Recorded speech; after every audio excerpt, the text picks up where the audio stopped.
Hi, I'm Clarisse. Welcome to my vlog, and here I talk about life balancing creativity and work and lifing in general, and all of my learnings as a 20-year-old something here in New York City and beyond.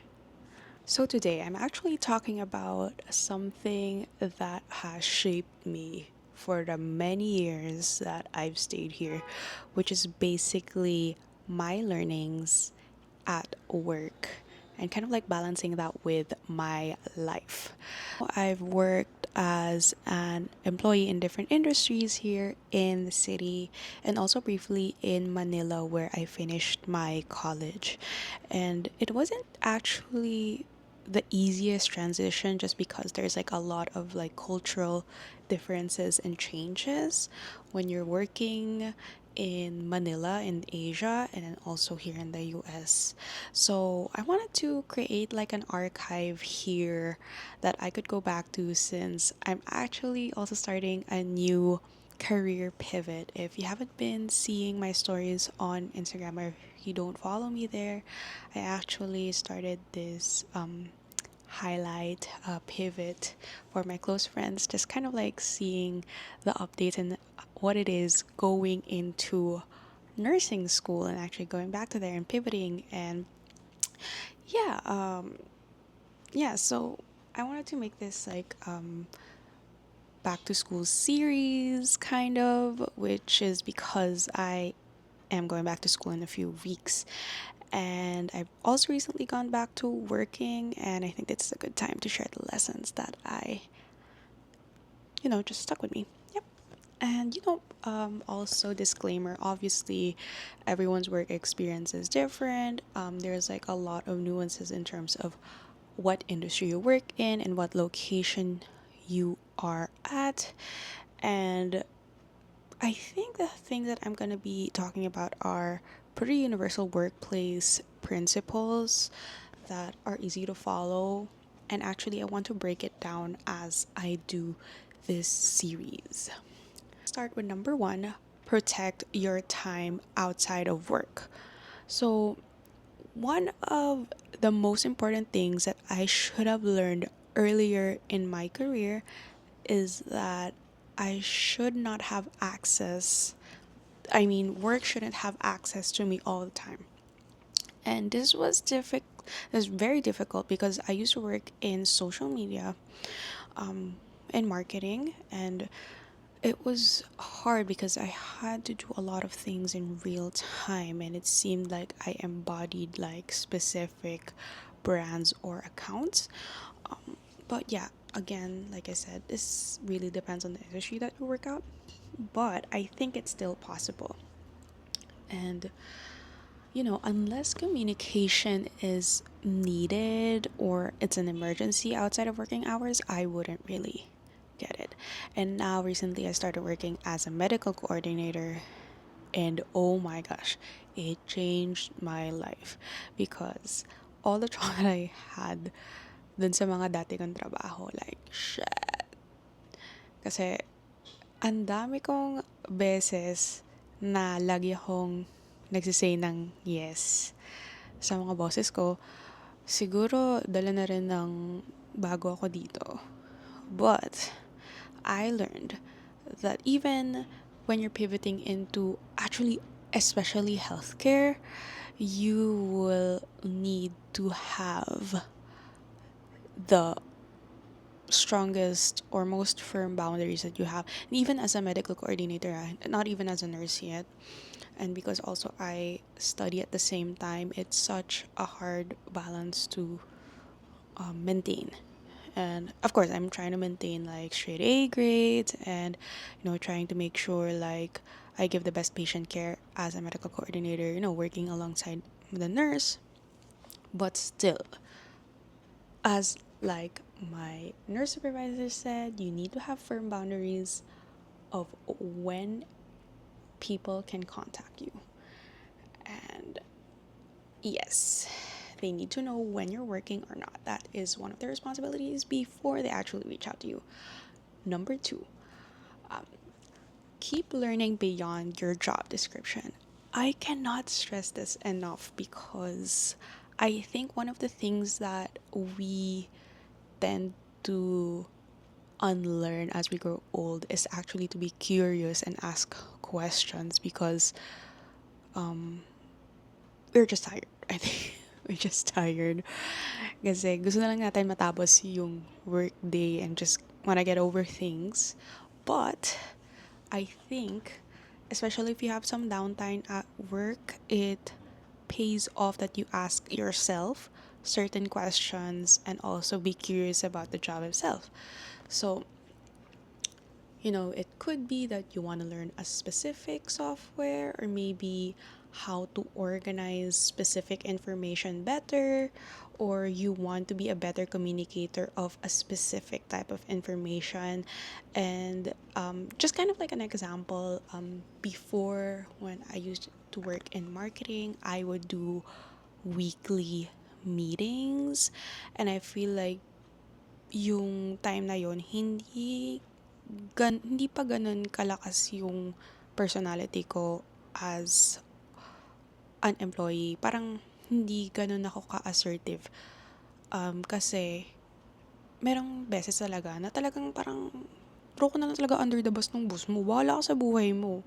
Minsan babarahin ka pa ng mismo mong boss sa meeting na yon. So, kung that time, parang madali akong mabully or parang pwede mo na lang akong sabihan ng mga random stuff. Ngayon, hindi na talaga. Kasi sa bago kong job, ang mas critical na mas dapat marunong kang maging assertive kasi buhay na yung hawak mo, patient care. So, especially you're dealing with medications, you're dealing with vitals, you're dealing with just dealing with emergencies also. I have to deal with emergencies, especially if there is no nurse around, there's no nurse 24/7, I have to be the one that will take responsibility and take charge. So I keep asking myself, what else outside of the training that they give me at work will be better to learn in advance sa actual nursing program? What can I apply here easily once I've learned it? That will help my workflow better and also have better patient safety. So yeah, you become a learner. You learn eventually to be a strategist, and you know from that strategy you become an executor, and you can even make systems. And I think yeah, we'll go into that later.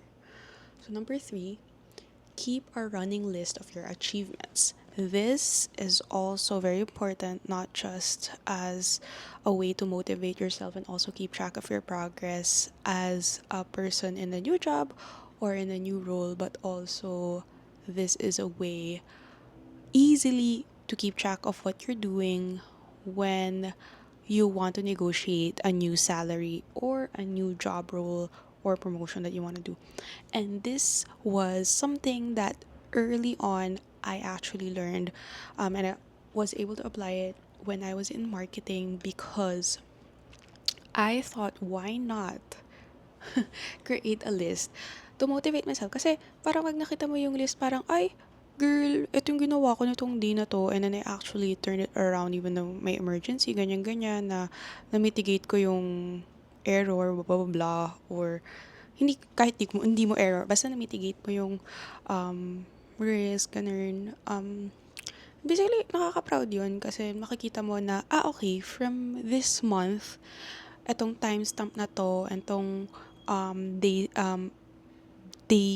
stamp, yeah, date stamp, and ito yung specific details ng project, I was able to execute and I was able to correct things as I go through it.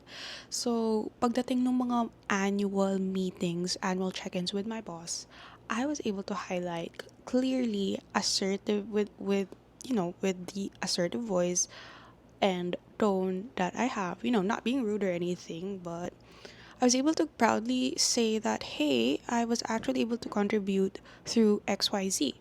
And this one I carried through many of the industries that I've actually worked in. I used to work also in fashion briefly. I used to actually worked in HR as well, because I just said yes to everything when I was young, but now I'm being a little bit being more selective because even though that I'm actually pivoting, I have a lot of experience in handling communication heavy roles. So yeah, you can use this, quick format. Maybe I'll show it here. Just create, things that I've achieved or things that I want to work on. Want to include the date or timestamp if applicable, and then details of the project, maybe the name of the project and what you actually did, and then what was the result. It could be simply in your phone notes. Very easy, no brainer.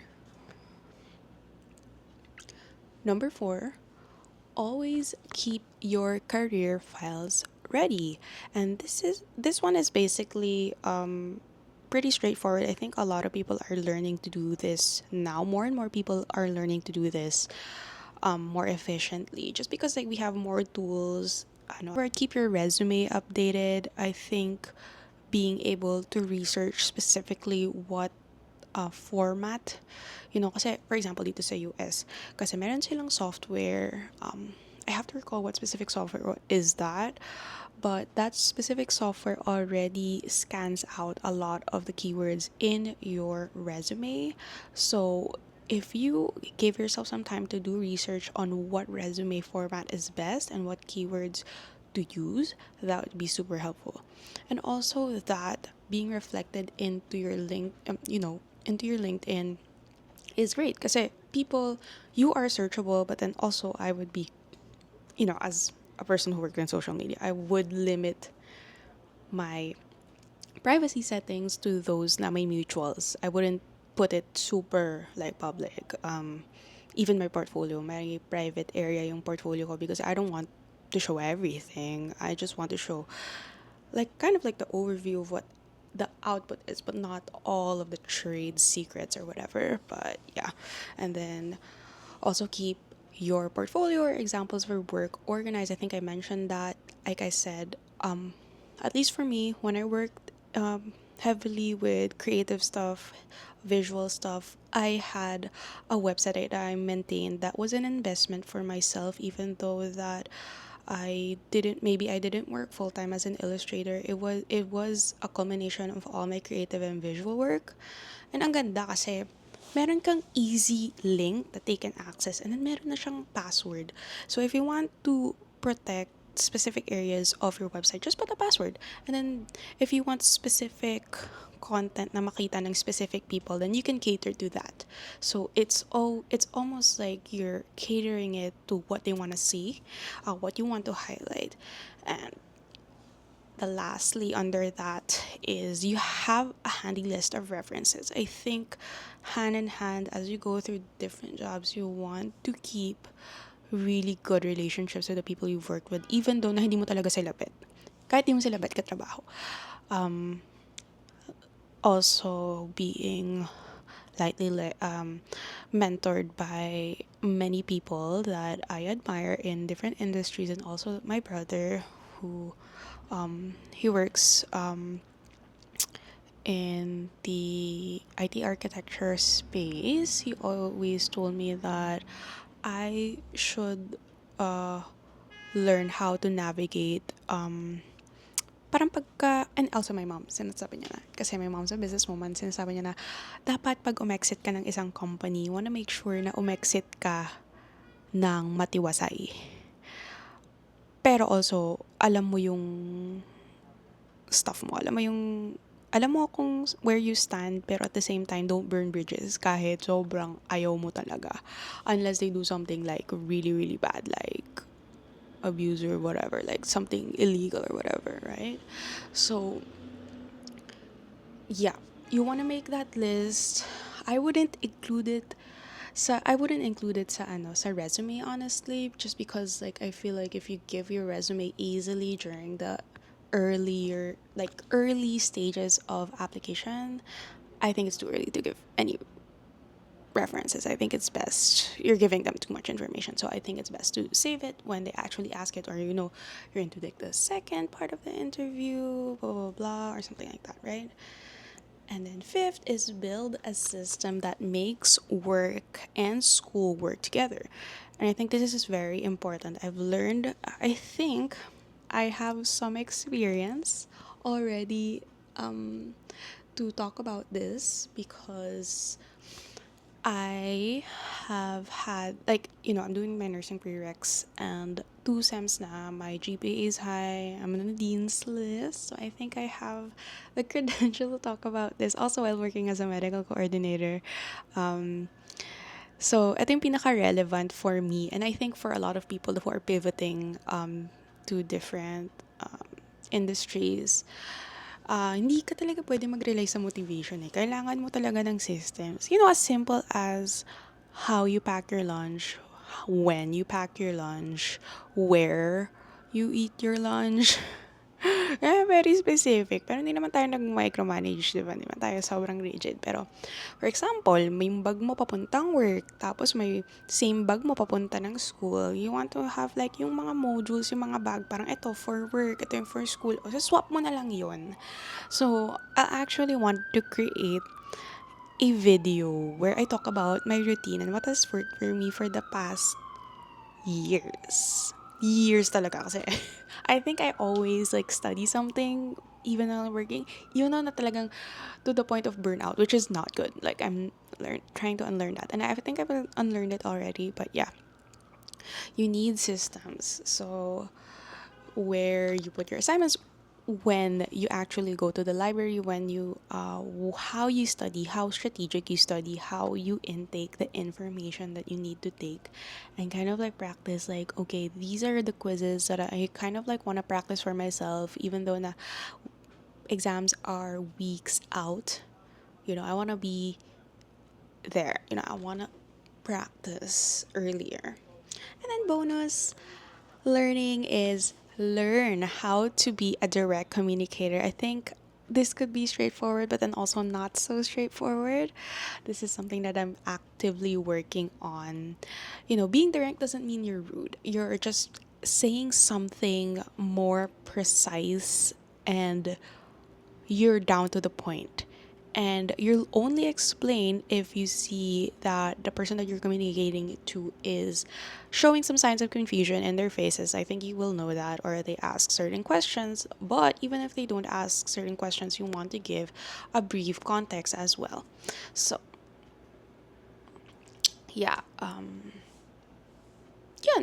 think it's very important skill to have, especially like, for example, my again going back to my experience, I can only talk about my experience, because I ask really questions. I don't care if I look stupid. I will ask questions because maybe before in marketing there's some room for error. I mean, the world's like no one's gonna die or nothing's gonna go wrong like horridly, like crazily. Pero shit, sa healthcare, pwedeng mamatay or actually be in an emergency state. So I think it's very important to ask questions way in advance. So if you learn to listen well, to listen and to take note of what's important, and also being able to stand your ground when in fact, some people wala sila sa lugar mag rationale o mag rason basically. So kailangan alamin mo yung sources mo of why you did something and what XYZ is, what is the process, and also what are your constraints in a specific situation. Basta alam mo naman, you know what you're doing, and you kept asking questions, especially when you have downtime, you always do your research, or just being curious. I think that's a really good thing to have in any industry.